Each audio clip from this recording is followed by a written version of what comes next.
All right, everybody, welcome back to the Alan Nathan Show, joined right now by Bob Weiner, Democrat strategist, columnist, and the only person who's been spokesman for both the House Narcotics Committee and the White House Drug Policy Office under Drug Czars Lee Brown and Four-Star General Barry McCaffrey. Bob, thanks for being here today. How are you? It's a pleasure, Joseph, the star sometimes host. Thank you.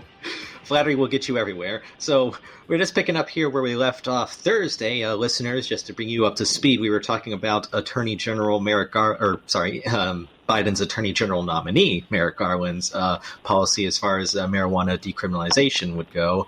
And the words that we came out of the show with, I believe, were deprioritize enforcement of low-level pot offenses. Does that mean decriminalization? It really sounds like it, because pot offenses are kind of already low level and unenforced, especially with low priority enforcement, I should say, especially when you regard everything else that police are going after. Well, that's about right. You've interpreted it, as they say in the Rachel Maddow show. You got that spot on, Joseph. Okay, so what it really means is they'll go after the dealers, but not the users. Oh, that's simple enough. So, with the dealers targeted more, then, will the dealers be targeted more, I should say, or does that just mean they won't go after users, but dealers will be targeted at the same rate? Yeah, in states where there is legalization, it sounds like the feds are not going to jump in to users, but dealers, and the reason for the dealers is they never are just dealing pot. They're always dealing the other drugs, whether it's cocaine or methamphetamine or other opiates and designer drugs. They're always dealing the more serious ones, and that's where it takes you. Well, now we also talked last week about the international situation, as far as growing opioids in Afghanistan, and I see you're covering how the interim Biden-Blinken-Taliban peace deal that does not seem to cover opium. Well, that's a real issue. It's the front page of the Post, and it's everywhere. And it's U.S. calls for Kabul and Taliban to share rule. An interim plan proposed as possible troop departure from Afghanistan looms. So I did a Control F on Karen DeYoung's story, and I know Karen from the Post, and I Control F'd drugs, heroin, opium, nothing, not a word in the story, not a word in the deal. And that's been true for years for U.S. policy in Afghanistan. It's ignore the drugs, which are the funding for the terrorism, which was the reason we went in there in the first place. That's how the Taliban gets the money. It's how the terrorists get the money. It's from the drug production, which makes Afghanistan the number one producer and distributor of opium and heroin in the world, and its neighbor, Pakistan, number 3. So it's a twofer between the two of them, and it goes back and forth across the border. And so when Hillary was Secretary of State, I wrote her a note, because I've got a relationship with Hillary from in the White House, and it's a very good relationship. She joked about when I was subpoenaed by Ken Starr, Bob, if we had this picture when you were subpoenaed, it would have been proof. It's ridiculous what Ken Starr did, and so I stood on the courthouse steps and said it was Big Brother at its worst. But at any rate, so and I wrote to her and I said, you've got to go after the funding of the Taliban and the funding in Afghanistan. If you put a block and a freeze on the money, you will also freeze their ability to fund the terror. And that's exactly what she did a week later. So that's the policy that should be the case, but it has not been since. And it's a wrong policy by the United States to ignore the word, and you go into the thing and do your Control F. You don't find heroin, you don't find opium, you don't find drug. Now, has there it's absent from the peace deal, but is there any sign that anyone in D.C. is concerned, Congress or anyone in the White House staff or in Biden's cabinet? No, our policy has always been to get Afghanistan off the shelf. Just get rid of it. We don't want it as a policy problem for us. So great. So we ignore the fact that they're the number one supplier of the most dangerous and biggest funding of terrorism drugs in the world. And so we'll continue to have these terrorists by whatever name, by the way. If you don't call it Al-Qaeda, you call it something else. and it's Hamas, and they talk to each other and they work with each other and all of that. So it's a disastrous policy, and it's one which I'm writing an op-ed on right now because I think it's a mistaken policy, and it's a head in the sand policy. And, Joseph, I call it like it is, regardless of party. I mean, obviously, so to our listeners, I will disclose that I am a Democrat, whatever that means, right? But it also means that I was the spokesman for the White House Drug Policy Office and the House Narcotics Committee, as you said, for 6 years each, under drug czars Barry McCaffrey. And when Biden formed the drug czar in the Senate, I was the communications director in the House for Rangel, who did it in the House. We created the drug czar. So this is an issue which I probably lean much further right than most of my party, but nonetheless, it's a reality that you cannot ignore the drug war abroad and expect to stop funding of terror, and at home you cannot legalize drugs and expect that your car crashes and your hospitalizations and your deaths are going to stay as low. There's a 30, as you documented yourself in the last show, there's over a 30% increase in those things in the states that have legalized, when the Post said, first of all, that there was no evidence. Well, there is. The studies are out. The Journal of the American Medical Association, Stanford study, went into the states, again, did this mysterious search of Google for states legalized result and harm, and the results come up in a study. When the White House couldn't find it, I did, and that's why the Post ran my piece on the 30% increase. Now, this just came into my head while we were talking here, so pardon me if you don't have an answer or if it just sounds crazy, but is the opioid funding that the terrorists are getting, the Taliban and all that, is any of that going to Syrian rebels? I mean, because Biden's out over there dropping bombs on them. I mean, is this not dealing with the problem in Afghanistan possibly fueling what's going on in Syria?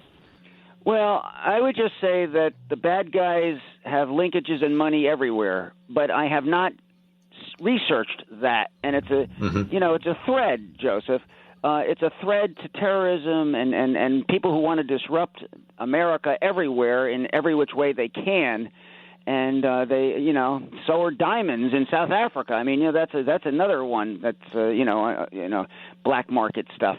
So that kind of thing is very likely true, but I'm not going to go that route because I want to go with where there's direct evidence, and the direct evidence is last figure I heard was the $400 billion a year in drug money from drug money laundering, and so those numbers exist, and that's what gives you the terrorism money.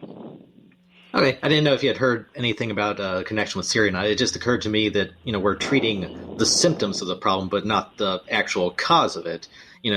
Dropping bombs in Syria, going into Afghanistan, getting the peace deal between the Taliban, but not addressing why the Taliban and groups like them exist in the first place, and and how they're getting funded. Well, I don't disagree with you, but again, I'm not going to speak to, I like to be fact-based, and I like to stay with where I know what I'm talking about, and what I just said to you is something I actually know about, and I don't know where Syria gets its money for the bombs. Okay. All right. I just wanted to hit that carefully. Now, the COVID relief bill, that's also Son Whiplash. Talk about whiplash right here. Yeah, it's going to happen COVID tomorrow. relief bill.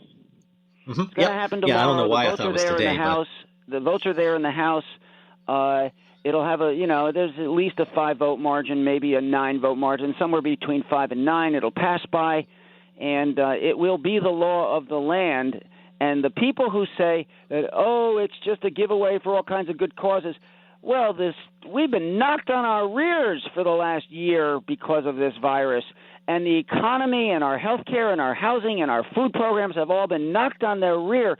So because we're at 6% unemployment now, and by the way, we were under 4 before, so we still got like a giant leap to go to restore the economy to where it was, and we're still at least 10 to 20 million jobs short of where we were, and people aren't looking for jobs anymore, and by the way, our economy could be in some kind of a chaos because people don't even want to go to work.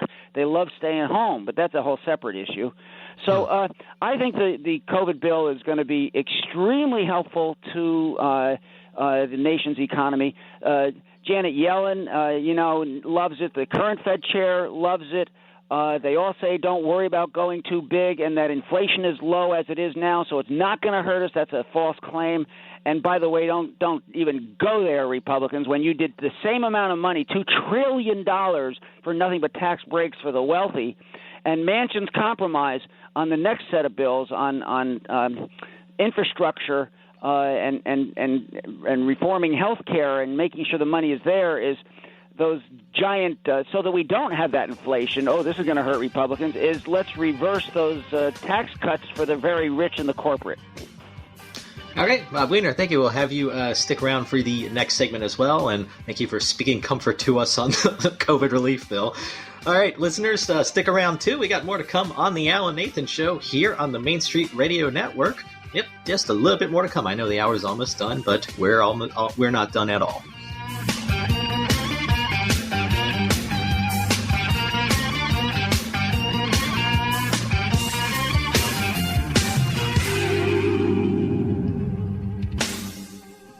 This is sponsored by IBM. 10 historically black colleges and universities are joining the IBM HBCU Quantum Center, a first-of-its-kind quantum education and research initiative aimed at driving diversity and inclusivity in the quantum workforce. The center is designed to prepare and develop talent at HBCUs from all STEM disciplines for the quantum future. Dr. Kayla Lee, Growth Product Manager, Community Partnerships at IBM Quantum. IBM's goal with this Quantum Center is to provide underrepresented institutions and students with access to IBM quantum computers via the cloud, educational support for students learning to use Qiskit open source software, and funding for undergraduate and graduate research. Howard University, which serves as administrative lead of the center, will work directly with IBM and the network of 23 HBCUs to provide cross-institutional support. Quantum computing will benefit greatly from a diverse community of researchers, developers, and businesses that can help advance the technology and identify commercial applications. Visit ibm.com/quantum-computing. Hi, I'm Ray Solano with your Healthy Choices Minute, sponsored by Prescription Dispensing Labs, nationally licensed specialty pharmacy. Most people are deficient in vitamin D. Do you know the most common signs for this critical vitamin deficiency? The signs usually are aching muscles, painful bones, fatigue, reduced muscle performance common in athletes, poor brain health, poor sleep, a sweaty head, slow healing wounds, and a higher incidence of infection, including COVID-19. Vitamin K2 and magnesium combined with vitamin D3 is critical for bone health. Vitamin D3 is the single best step you can take to improve your overall health. Interested in more information? Call the pharmacist at PD Labs Pharmacy today at 888-909-0110 for a free bottle of vitamin D3 when you mention this ad. Call us at 888-909-0110 or our website, pdlabsrx.com, 888-909-0110. Remember, you have a choice in your healthcare. What is dedication? I am the father of a 9-year-old little girl and a 6-year-old little boy, and I find fatherhood both relentlessly challenging and relentlessly rewarding. My daughter is biological and my son is adopted. I love them both so much, from the morning when you wake up to putting them to bed at night and every moment in between. It really is so special, and boy, is it exhausting. One thing that I fear about being a parent is the future for my children. I think a parent's job is to protect our children, but also prepare them for the world so they become good, kind human beings. But I'm also hopeful that the future holds a more inclusive and compassionate world for them. That's dedication. Find out more at fatherhood.gov. Brought to you by the U.S. Department of Health and Human Services and the Ad Council.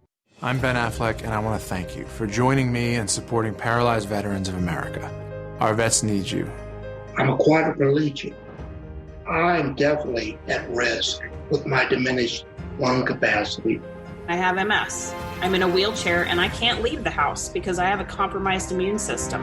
I'm very concerned about, would there be a bed for me? Would there be a ventilator for me? Would I be able to survive something? It's just heavy. You know, it's a heavy moment. This is a war. This really is. Our veterans fought for us. Let's fight for them. I am so grateful for the PVA. They're making sure that we have all of the food and supplies that we need right now. We all got to help each other right now. We can't get through this by ourselves. It's with profound gratitude that you're going to be saving our lives. To find out how you can help, please go to helppva.org. That's HELPPVA.org. If you came across someone struggling with hunger, how would you recognize them? By their clothes, their age, the way they speak? Would you notice a 16-year-old boy who got his first job, not for extra spending money, but to help feed his little sisters? Or a mother who's in between jobs and sometimes goes to bed hungry so her kids can have dinner?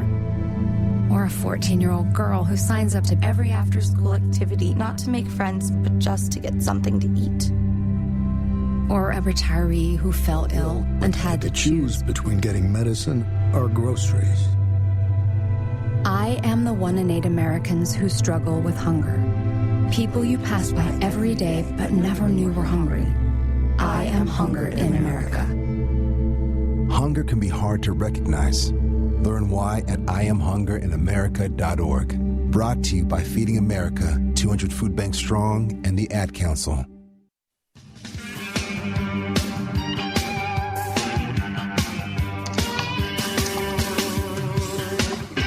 All right, listeners, thank you for rejoining us here on the Al Nathan Show. We're still here with Robert Weiner, Democratic strategist, columnist, and former communications director for Drug Czar General Barry McCaffrey.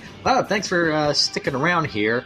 Continuing on from what we were talking about in the last segment, the COVID relief bill, some of the progressives in Congress have been making some rumblings about, opposing it over, I guess, the lack of minimum wage requirements in it and some other aspects after the Senate revised it. Do you see some sort of unlikely alliance between them and the Republicans who don't want to see it passed either, or are there enough moderates and Democrats in the Congress for we don't have to worry about that? Well, Bernie said it's the most progressive bill in his lifetime. We're disappointed. I think everyone in America is disappointed that people who live at the poverty level aren't going to be allowed an increase in the minimum wage. That's sort of ridiculous. And to not do it because the parliamentarian tells you that, I think this could result, and I listened very carefully to Manchin, who in the 50-50 is the decider, on his position on the filibuster, and he said he just wants to make sure that there's some hurt involved in the filibuster. So he is open to some strategy of where this could go. And I suggested, I'm on record suggesting, actually before Rachel Maddow suggested it, that what could be done is a reform where you tighten it so that it's not just judicial appointments now, Supreme Court and other court appointments, but it will also be for specific legislation like democratic process legislation. If you do that, then it's very possible that H.R. 1 could pass. Probably on infrastructure, they won't need it. That was just bizarre. That's always been so bipartisan because every member of Congress loves the money that goes to their district when you're talking about roads and railroads and tunnels and all of that, that desperately, 40% of our bridges are unsafe and they're crashing, and you got about every other year some big bridge that falls into the river. We've got to fix that stuff. And we have to fix our trains, which are pathetic compared to our 60, 70, 80 miles, and even if we go that mile an hour compared to the 200 mile an hour European trains. We are so far behind, and I talked to Clyburn about that directly, and he said the Republicans just haven't wanted to pay for it. I think that's something that in the past they have. McConnell, I think, will be cooperative on that. He wants to protect his majority. The COVID relief bill was a 75% popularity item, and people are going to love the programs when they kick in. Just like healthcare grew by 20 points after it kicked in, after Obamacare kicked in, and he doesn't want to lose every wedge he's got for his majority return, which he might get. So I think infrastructure is going to pass and might not need even a filibuster action. Oh. That should be having bipartisan support. Like you said, all the money, but on top of that, I could have sworn Trump was talking about doing infrastructure reform, and he got elected over that. Yeah, then he would tweet himself out of his headlines and tweet himself. I had a piece in the Philadelphia Inquirer, Mr. President, where's that infrastructure bill? And it went into the places in Philadelphia and Pennsylvania, as well as the rest of the country, that were desperately needed. And right after that article, he announced another infrastructure week, and then some headline jumped at him, and he, So Trump was the master of stepping on his own headlines, and he just was so compulsive about being in the news every other hour that he couldn't stand it when, for strategic reasons for an issue, it would be better. Biden will not fall into that trap. His team and he are very good about keeping on message. And so I think it's going to work this time, as it has for every other president until Trump, to do infrastructure. Okay. Yeah, I mean, like I just brought up Trump as the example because, his voters, you can't exactly call all of them moderates or anything like that. But at the same time, everyone was on board with him for infrastructure reform until he botched it, by moving on to the next shiny object. So there really should have been widespread support in Congress for the reforms. Well, even in states like Texas, where the grid was such an awful situation and resulted in this horrible energy shortage that they jacked it up to $17,000 a person. So there's a lot of infrastructure, and we've expanded the definition now to things like that needs to be fixed. And that's now where it gets a little dicey is in the paying. And that's where Manchin is saying he might agree with the Republicans on taxes, but on which taxes, Manchin wants the corporate and the rich taxes of the $2 trillion that, 80% of it went to the rich, and he wants that to be retrofitted back to where it was as the source of the money. I don't know the Republicans are going to agree with that. So we might get into a little bit of a squabble over that, but I think that's solvable. All right, now another item before the House that I mentioned to you before the show was the statehood for Puerto Rico. That was an interesting drive to me. What's your take on that? I mean, does that even have support among Democrats? Well, it's not a matter of even throwing paper towels at the people who needed the help. The problem is that Puerto Ricans do not pay income tax, and that's why they have always supported Commonwealth. And sometimes they've had some referendums that don't say, and are you willing to pay taxes? Because when you put that into it, the answer is no! And even in their latest vote that they had, it was 630,000 or so who were in favor of statehood, and that was 52% of the vote in the referendum, but there's 2.3 million voters eligible, so a lot sat it out, right, like they did in previous years. A lot sat it out in their votes for statehood that passed. So, it seems the citizens, like you just said, probably aren't on board with it either. That's right. And I did one of my history graduate papers a million years ago on the three options in Puerto Rico, which are Commonwealth, statehood, and independence. And they always want Commonwealth as the status quo because they get some benefits, but, not as many as they'd want from the states, from the mainland. And so that's a serious issue over there. And one of my assistants at the National Press Club is a Puerto Rican. He goes back and forth, and he couldn't get out of that argument either. He was saying, yeah, statehood, state. And then I said, what about taxes? No, not taxes. Oh, come on, guys. So that's the issue, and it's a serious issue, and it's not solved. And until that one is resolved, they're not going to statehood. Yeah. Now, as for the bill that's before Congress, though, why introduce it now of all times, especially since once it does pass, Puerto Rico will have statehood and it'll be eligible for a lot of what we're handing out as far as COVID relief goes and other big spending projects. I guess you got 30 seconds left based on the music to answer that big question. Sorry. I think that's not going to ultimately go somewhere.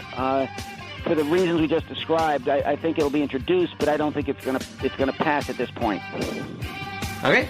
Bob Weiner, thank you for joining us today on the Alan Nathan Show. Listeners, always appreciate when you tune into us as well, but don't forget, you can get us on Facebook, Twitter, and Parler, so check us out. Main Street Radio Network, Alan Nathan Show, and obviously, Alan will be back tomorrow, and I will be with you sometime in the future.